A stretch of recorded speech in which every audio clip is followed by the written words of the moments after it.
Hola, soy Ferran, de Camino del Cambio. Hoy estamos con Mireia Hurtado. Ella es psicóloga, técnica superior en dietética y nutrición, formada en mindfulness y mindful eating, técnicas de autocompasión y máster en obesidad y alimentación, entre otras cosas.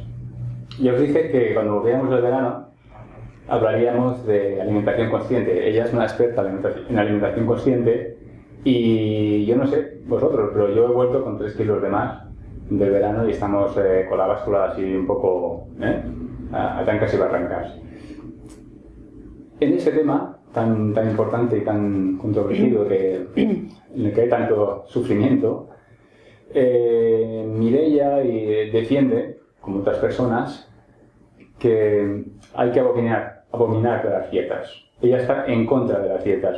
Y yo lo primero que le pregunto es esto, si no tiene miedo de que la metan en una hoguera y la quemen por bruja y por hereje, porque la verdad es que estás contra la gran mayoría. La gran mayoría de personas hace dieta. ¿Por qué no a las dietas? Vale, no tengo miedo a que me quemen porque, por suerte, estamos viviendo un cambio de paradigma y no estoy sola en esto. Somos muchas las voces que abogamos porque este paradigma de cuidarnos a través de las dietas tiene que cambiar y bueno, se está haciendo camino. Es verdad que somos pocos, pero cada vez se está haciendo más camino y sobre todo lo importante es que es un camino que está totalmente apoyado por las investigaciones. Las investigaciones son muy claras. Me preguntabas, Ferran, ¿por qué no estoy en contra de las dietas? Aparte de por mis años de experiencia en consultas, saber lo que generan las dietas, por mi propia experiencia personal también, está apoyado por las investigaciones que dicen muy claramente que a largo plazo, quiere decir en un plazo de 2 a 5 años, el 99% de las personas que intencionadamente pierden peso a través de una dieta acaban recuperándolo. ¿El 92%? No, 99%. 99%. Del 95 al 99% acaban recuperando todo el peso y no queda ahí, Ferran, sino que de esas personas 3/4 partes recuperan más del peso inicial. ¿Eso es lo que se llama el efecto yo-yo? Eso es lo que se llama el efecto yo-yo, exacto, efecto rebote, porque es lo que generan las dietas. Las dietas generan que el cuerpo lo que acaba interpretando es que como ha pasado por estos procesos de restricción, de hambruna y no estamos hechos para eso, al final las señales internas que acaba enviando a nivel hormonal, nervioso, etcétera, es guarda más por si acaso. Guarda más por si acaso, guarda más por si te vuelven a poner en esa hambruna, en esa escasez. Entonces, fíjate, estamos... Se habitúa, es que claro, son muchas cosas, ¿no? Se habitúa, acabamos recuperando más del peso inicial y el metabolismo se acaba enlenteciendo. O sea que las dietas no solo no funcionan, sino que hacen daño. Hacen daño al metabolismo. Sí, pero a corto plazo yo tengo con estos 3 kilos de más que quiero perder, ¿qué hago? Lo primero que se me ocurre es, bueno, voy a estar unas semanas comiendo un poquito menos, recuperar mi peso y luego ya a ver si me mantengo. Para no, porque sé que no estaré haciendo los excesos del verano. Eso tampoco sería un mal planteamiento. No es un mal planteamiento dependiendo desde el lugar que lo hagas. En el sentido de que en el fondo lo que queremos, o sea, uno se plantea, ¿no? ¿Para qué hago esto? O sea, ¿hago esto para bajar esos 3 kilos o hago esto porque quiero cuidarme y quiero sentirme mejor? Entonces, si yo quiero cuidarme y sentirme mejor, ¿por qué tengo que hacer un planteamiento a corto plazo de perder 3 kilos? ¿Qué sentido tiene? Yo hago acciones... Me cae el pantalón, como antes. Pero perderás 3 kilos, pero los volverás a recuperar, porque fíjate, se ponen en marcha todos esos mecanismos internos que si quieres... cambio de hábitos, seguro. Esto es lo que te quiero comentar, ¿no? Que si te basas tu vida funcionando en el corto plazo, ahí es donde está la lucha, ¿no? Pierdo 3 kilos, recupero 3 kilos, pierdo 3 kilos, recupero 3 kilos, pero luego no son 3, son 4 o 3,5, 4, 4,5, y al final lo que acaba pasando, muchas de las personas con las que yo trabajo, Ferran, lo que me cuentan es que yo cuando empecé a hacer dieta, a lo mejor hace 15, 20 o 30 años, cuando yo me veo a mí misma, tampoco estaba tan gordita, a lo mejor tenía un cierto sobrepeso, pero tampoco estaba tan mal. Y ahora me encuentro con que tengo, pues estamos hablando de 20, 30 kilos de más, ¿no? Entonces, ¿qué es lo que ha pasado en todo este tiempo? Durante un tiempo, Mireia, y esto también lo digo porque habrá alguien que lo sepa, estuviste al otro lado, estuviste trabajando, digamos, en gabinetes que ayudaban a las personas a tener el peso ideal objetivo, total. si es que eso existe, pero supongo que sí. Y estabas allí, ¿no? Fue ahí donde te diste un poco cuenta de todo esto. Sí, fue ahí donde me di cuenta, a ver, siempre dentro de haber trabajado dentro del paradigma de las dietas, como psicóloga, pues mi intención siempre era acompañarles a incorporar hábitos saludables a largo plazo. Pero es que me daba cuenta que algo siempre fallaba, y lo que fallaba es que aunque tú quisieras acompañarles a incorporar hábitos saludables a largo plazo, la persona lo que quería era perder peso ya. Algo inmediato, eso que queremos siempre, ya, tómate una pastilla, claro. Y ya. Entonces, aquí habían dos intenciones diferentes, mi intención y su intención. Y entonces había, bueno, pues un camino en el cual, pues bueno, evidentemente económicamente les acompañas porque es tu trabajo, pero a partir de cierto momento es cuando ya empezaban a surgir los conflictos, ¿no? Es que ya no estoy siendo capaz, es que empiezo a comer emocionalmente, es que me lo estoy saltando, entonces ya empieza la vergüenza, la culpa, de repente no te vienen, de repente llegan épocas como enero, o bueno, las navidades o el verano y la gente desaparece, luego te vuelven otra vez, mira, fíjate, es que lo he vuelto a recuperar todo, etcétera, ¿no? Entonces, yo ahí fue cuando hice una reflexión profunda de decir, bueno, realmente por dónde quieres ir, Mireia, ¿no? ¿Cuál es el camino que quieres seguir? Porque en cierta manera yo vendía eso también, aunque yo sabía que no iba por ahí el camino, lo estaba vendiendo, y si tú lo vendes, la gente te lo quiere comprar y quiere eso, no quiere lo otro. Entonces ahí fue cuando yo dije, bueno, muéstrate claramente, ¿no? A lo mejor no te pica nadie a la puerta, pero por lo menos sabes que pues moralmente, éticamente estás yendo por donde tú crees que creo que quiero ir. Exacto. Estamos en un mundo muy contradictorio. La alimentación, la comida, se ha convertido en una gran fuente de sufrimiento. Y es paradójico porque medio mundo sufre porque come mucho y otro medio mundo sufre porque no tiene que comer. ¿Por qué hemos llegado a este punto? Vale. Es muy interesante, Ferran, porque nos encontramos, justo como dices, ¿no? en un momento dentro de la historia de la humanidad en la cual, por un lado, fíjate, ¿no? Nunca antes habíamos tenido tanta información. Estamos sobrepasados por información nutricional, ¿no? Información de todo tipo, tú que eres periodista, pero respecto a la alimentación, desde, pues fíjate, ¿no? Revistas, prensa, redes sociales, Instagram, Facebook, etcétera, continuamente nos dicen qué tenemos que comer, ¿no? ¿Qué es una alimentación saludable? ¿Qué no es una alimentación saludable? Y en todo esto hay tanta información que la gente se pierde, ¿vale? Entonces, tenemos una información, perdona que te corte, que varía. Que varía, porque claro, hoy es la dieta de no sé qué. Uno me dice una cosa y al cabo de un tiempo se pone de moda la otra dieta, la del melocotón, la de la proteína, la del pleistoceno, y van cambiando las dietas. Ya el aceite es bueno, el aceite no es bueno, el jamón es bueno, los huevos, el aceite, los huevos, exacto. Entonces, ahora hay como una gran polémica respecto a lo que dices con el aceite de coco, que también es una cosa que estaba muy de moda, y entonces ahora ha salido una científica de Harvard que dice que es lo peor, y entonces hay gente que dice que no, que es lo mejor, y entonces en medio de todo esto, ¿qué propones? La gente está perdida. Pero espérate, esto es un factor, ¿vale? Esto por un lado, exceso de información y información poco contrastada. Luego por otro lado, está el estrés y el piloto automático. Nunca antes habíamos estado tan estresados. ¿Y a dónde nos lleva esto? A funcionar a base de hábitos, de impulsos, patrones, exacto. ¿Vale? Esto por otro lado, ¿vale? Entonces tenemos. Y luego por otro lado tenemos que el paradigma que se nos vende es el de las dietas. ¿Qué quiere decir? Que para cuidarme lo que tengo... El de la belleza, exacto, belleza, ¿no? Cánones... Belleza con cinturas y con hombros y con tabletas y con unos cuerpos imposibles y menos aquietada. Claro. Exacto, ¿no? Esta parte, ¿no? de los cánones de belleza, la dieta... Por un lado, los cánones de belleza, pero es que luego otro cuarto factor está la industria alimentaria vendiéndonos todos sus productos, ¿no? Vas al súper y tú estás con tu mentalidad, quiero cuidarme. Viendo la tele. Acabas de cenar y te salen unas natillas. Exactamente. Y estás a reventar y dices, pues yo también me comería ahora unas natillas. Y te las comes. Exacto, ¿no? Las natillas. Vas al súper con tu mentalidad de cuidarte. Esto me lo decía el otro día una persona, ¿no? Yo este fin de semana me voy a cuidar. Fui al súper. comer. Y entonces estaba ahí la super promoción de las patatas estas, bueno, no voy a decir marcas, o los huevos tal, o el chocolate tal, justo ahí, ¿no? En el frontal de cajas. Y tú vas con todo tu estrés, la ansiedad de toda la semana, con tu intención de cuidarte, pero luego por otro lado tu piloto automático, ¿y qué es lo que acabas haciendo? Lo compras. Comprando las patatas. Que no diré Y te la lo marca, comes. pero hay unas patatas con sabor a huevo frito que las probé el otro día. ¿Ah, sí? Patatas fritas con sabor a huevo frito. Son de fábula, claro. Te empiezas a comer allí. Claro.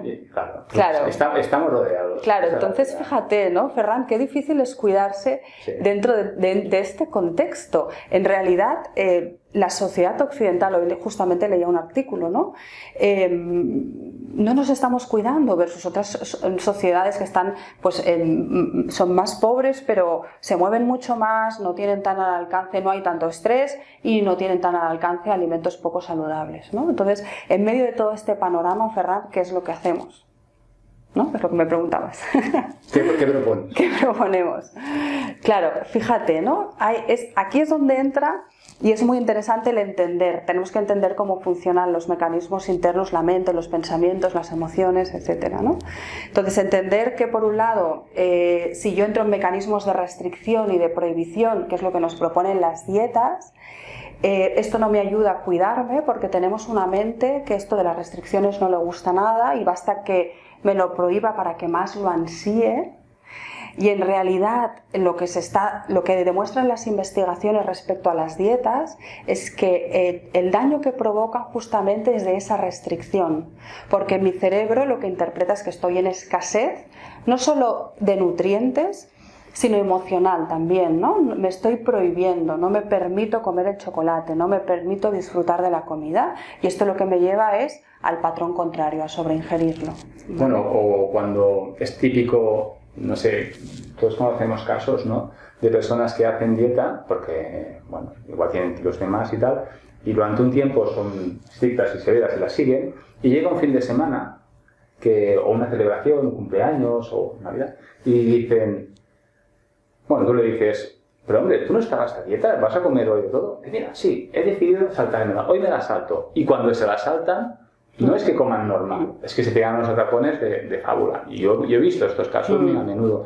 Pasas de exactamente estar súper controlado y súper, digamos, con escasez a decir, bueno, y de vez en cuando súper atracón, o sea, al péndulo da toda la vuelta contraria. Claro. Y eso tampoco es nada beneficioso. Pero eso, Ferran, es un proceso típico del hacer dieta. Esto le pasa a todo el mundo y no es un tema de fuerza de voluntad, sino es que una vez yo rompo la línea de la restricción, en cierta manera aparecen pensamientos de todo o nada, ¿no? Y es como ya lo he roto, aparecen pensamientos tipo aprovecha ahora, última oportunidad, lo que se llama el efecto última cena, ¿vale? Y mañana ya te volverás a poner, ¿no? Funcionamos con el me porto bien, me porto mal, me porto bien, me porto mal. Entonces, así es muy difícil cuidarse, así no estamos incorporando hábitos saludables porque a donde nos lleva esto, pues fíjate, ¿no? El día que sobreingiero, estoy desequilibrando completamente la ingesta que le doy a mi cuerpo y luego aparecen pues sentimientos de vergüenza, de culpa, de no soy capaz de cuidarme, sí, yo no lo conseguiré, nunca lo conseguiré, en un bucle, correcto. Sí, y entonces sientes más vergüenza y te sientes menos capaz. Pero claro, todo esto de las dietas, o sea, tenemos todos los factores externos, pero luego, claro, que nos condicionan y nos ponen así en conflicto, pero tenemos también una serie de condicionamientos internos. Por ejemplo, nosotros estamos como especie, como seres humanos y como animales, estamos programados para comer todo lo que podamos. Claro. De hecho, si la especie humana ha sobrevivido hasta ahora, ha sido porque ha sabido aprovechar al máximo los recursos, ¿no? Entonces, claro, plantearse también una dieta para nosotros psicológicamente es muy duro. Es muy duro porque va en contra de natura, ¿no? Claro. Bueno, justamente este es uno de los mecanismos por los cuales las dietas no funcionan, ¿no? Te comentaba, hay un mecanismo de basta que me lo prohíba para que más lo ansíe, pero luego es que evolutivamente no estamos hechos para hacer dieta, sino todo lo contrario, evolutivamente estamos hechos para comérnoslo todo y cuanto más mejor, porque si no, no hubiéramos podido sobrevivir, ¿no?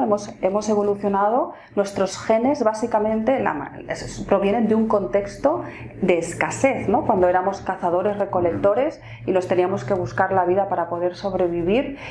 Cuando encontrábamos una fuente de nutrición, había una parte de nuestro cerebro que nos llevaba, ¿no?, a comerlo cuanto más mejor para garantizar reservas y la supervivencia.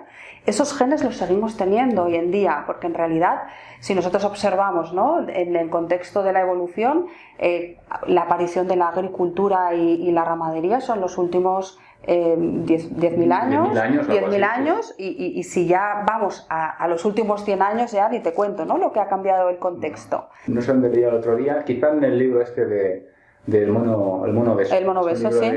Javier Enrique Campillo, creo que se llama.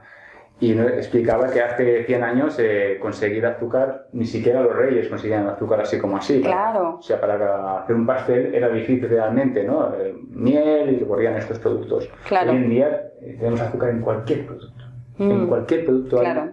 Bueno, hay unas webs incluso que lo ilustran con terrones de azúcar. Sí, sinazúcar.org. Sinazúcar.org. Y te quedas realmente alucinado de la cantidad de azúcar que ingerimos, ¿no? Entonces, claro, hemos cambiado totalmente el sistema de la alimentación y seguimos siendo los mismos que éramos. Nuestros genes son los mismos, con lo cual, ¿qué es lo que pasa? Que cuando nosotros entramos en todos esos procesos de restricción, ahí aparecen mecanismos de supervivencia incontrolables. Entonces, cuando la persona dice es que no tengo fuerza de voluntad, no es que no tenga fuerza de voluntad, es que lo que aparece ahí es un instinto de supervivencia y que nos lleva a la sobreingesta, incluso al atracón.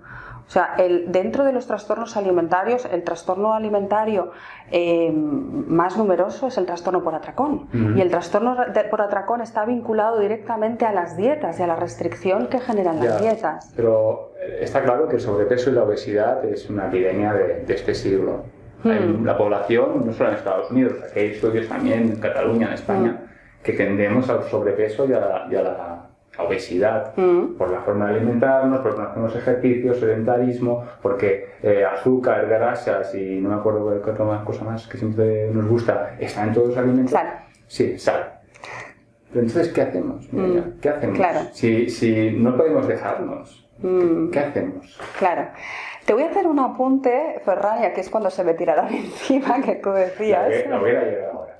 La hoguera va a llegar ahora.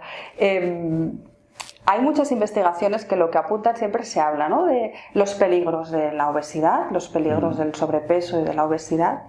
Y este cambio de paradigma del que yo te hablaba al principio se sustenta en investigaciones pues, bastante extensas, de que lo que nos dicen es que en realidad no hay una causa-efecto, ¿vale?, de sobrepeso,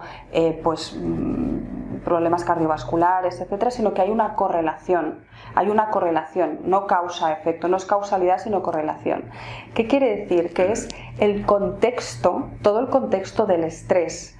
El contexto, claro, tenemos que entender, y es que no quiero extenderme mucho, porque esto daría para mucho, pero tenemos que entender que una persona que acaba acumulando muchísimo peso, estamos hablando de, es algo multi causal, no es una sola, no es solo lo que como, sino es el modo de vida. Es el modo de vida, pero también, o sea, hay una parte de condición, estatus social.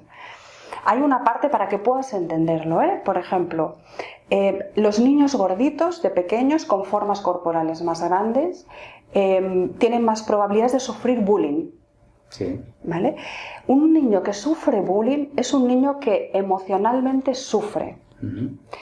Es un niño que tiene más probabilidades de que le acaben poniendo a dieta pronto, ¿vale? Por lo tanto, tiene muchos más puntos para acabar haciendo estas conductas, ya sea para gestionar emociones, o sea, utilizar la comida como forma de gestionar todo ese estrés, pero aparte como consecuencia de la dieta, tiene más probabilidades de acabar comiendo emocionalmente, ¿vale? Emocionalmente, para que nos quede a todos claro, es cuando utilizas la comida como, no le digo una droga, pero sí como una forma de gestionar tus emociones. O de apaciguar, ¿no?, tu malestar, cuando estás ansioso, cuando estás triste, pues te lanzas al chocolate o a las patatas, y es una forma, digamos, de paliar de sentirte mejor, de suavizar, de calmar emociones, exacto, ¿vale? Entonces, fíjate, yo lo que me he dado cuenta es que con todas las personas con las que he trabajado siempre hay una historia, Detrás de tus hábitos siempre hay una historia.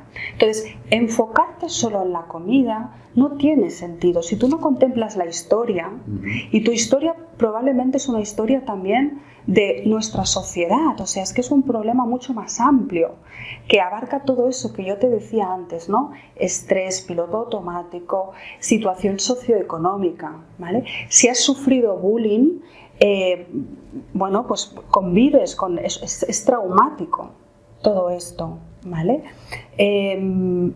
La emoción de la vergüenza. Todo esto, tú convives con todo esto, ¿vale? Entonces, enfocarnos en el peso, o sea, es como, tú vas al médico, tienes que bajar de peso. Vale, es solamente es la punta del iceberg. Claro, o sea, no me ayudas, tengo que bajar de peso, es un síntoma, no me ayudas. Es que no me estás ayudando, porque en realidad lo que estás añadiendo es más presión a mi vida. Hay que ir al fondo del problema. Hay que ir al fondo del problema, pero es que el fondo del problema es un tema muchas veces social. O sea, si tú te fijas, dentro de la sociedad occidental, las personas más gruesas son las clases socioeconómicas más bajas, sí, dentro de la occidental. ¿Vale? ¿Por qué? Pues porque tienen menos recursos, porque el tipo de trabajos que tienen, no tienen tiempo ni dinero para ir al gimnasio, ¿vale? No hay un acceso igual a la sanidad. Y porque muchas veces es que hasta ir al médico cuando uno tiene sobrepeso me resulta traumático porque me van a pegar la bronca. No le da vergüenza. No le da vergüenza, tiene que perder peso, no le da vergüenza. Es que la gente se piensa que esto va de cerrar la boca y no va de cerrar la boca. Es como menos calorías, más ejercicio. No. Sí, es la fórmula mágica. Es la fórmula mágica, pero si esto funcionara, sí, es que no estaríamos en el contexto que tenemos ahora. Es un contexto mucho más complejo. ¿Qué papel juega la autocompasión y la aceptación de uno mismo? La aceptación, pues bueno, de que no somos modelos, de que no nos pareceremos nunca, pues no sé, a tal actor, a tal actriz, de que unos tenemos las piernas más largas, otros más cortas. ¿Qué papel juega todo esto?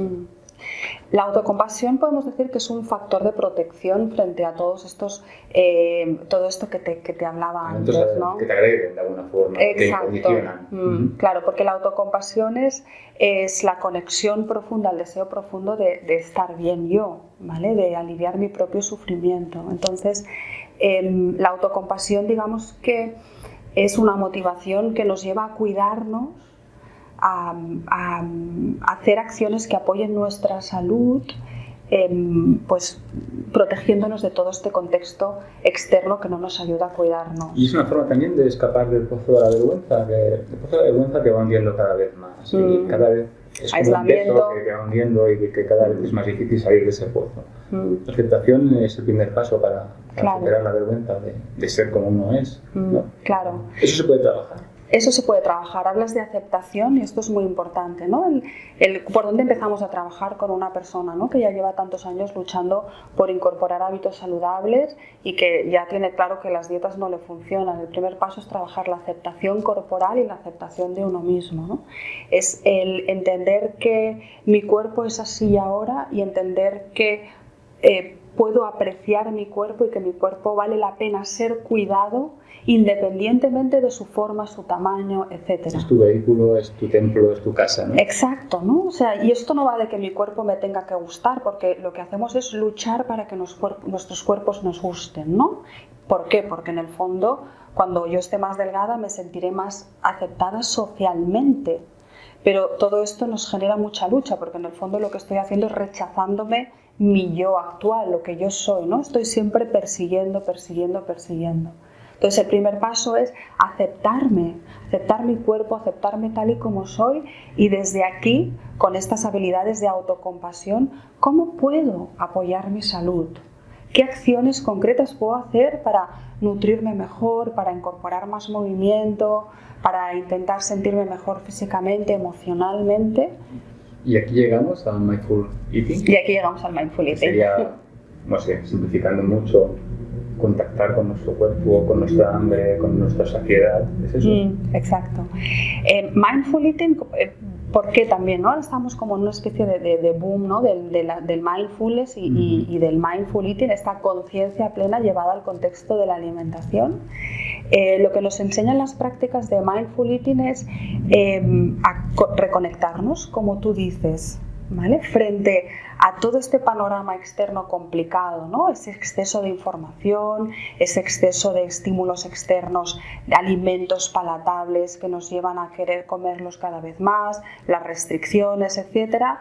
Hay algo que yo puedo hacer por mi salud y es aprender a escuchar mi cuerpo, porque es una sabiduría interna, innata que tenemos todos, porque gracias a eso hemos podido sobrevivir, gracias a escuchar nuestro cuerpo. Entonces es aprender a escuchar esa información, ¿no? Y cuando hablamos de información, de lo que estamos hablando es cuando tengo hambre, aprender a diferenciar, ¿no? A escuchar las señales de hambre que me envía mi cuerpo y a diferenciarla de otras experiencias internas como las emociones, lo que hablábamos antes del hambre emocional, de otras experiencias internas como los pensamientos, esos pensamientos que me dicen cómetelo todo, por una vez no pasa nada, mañana ya te pondrás, etcétera. Cuando yo me conecto con mi cuerpo y aprendo a soltar esos pensamientos que no me ayudan a cuidarme, ¿vale? Y desde esta conciencia interna de escuchar mi cuerpo, las señales de hambre, de plenitud, cuando tengo suficiente, de satisfacción, la satisfacción es qué bien que me he quedado, he nutrido mi cuerpo, he disfrutado de esta comida, no me quedo con un sentimiento de restricción, pero a la vez sé que le he dado a mi cuerpo lo que necesita en la medida que lo necesita, ¿no? Eso sería la satisfacción. Y eso es también como un proceso, un trabajo, no sé si se hace con meditación o con algunas técnicas así, digamos, para poder conectar, prácticas, ¿cómo se entrena?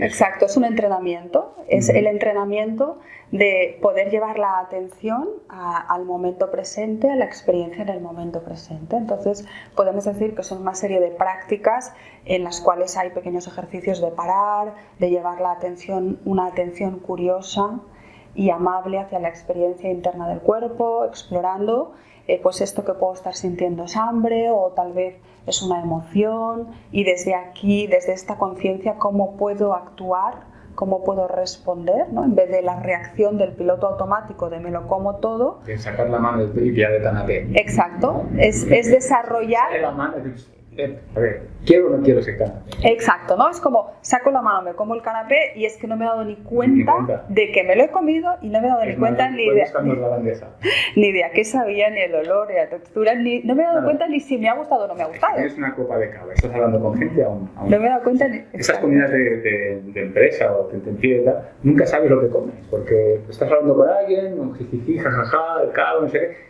Y al final acabas y dices, no sé, tengo una sensación extraña porque no sé lo que he comido, no sabes lo que he comido. No sé lo que he comido, sí, exacto. Entonces, frente a eso es desarrollar la habilidad de parar, darme cuenta de qué es lo que hay aquí ahora, sobre todo es desarrollar la habilidad de parar, ¿no? Esta es la gran cuestión, parar, aprender a llevar la atención a la experiencia interna y desde aquí poder responder en vez de reaccionar dejándome llevar por el piloto automático. Sentirte cómo estoy, realmente estoy, tengo más hambre, no tengo más hambre, estoy saciado, no estoy saciado, esto me ha sentado bien, no me ha sentado bien.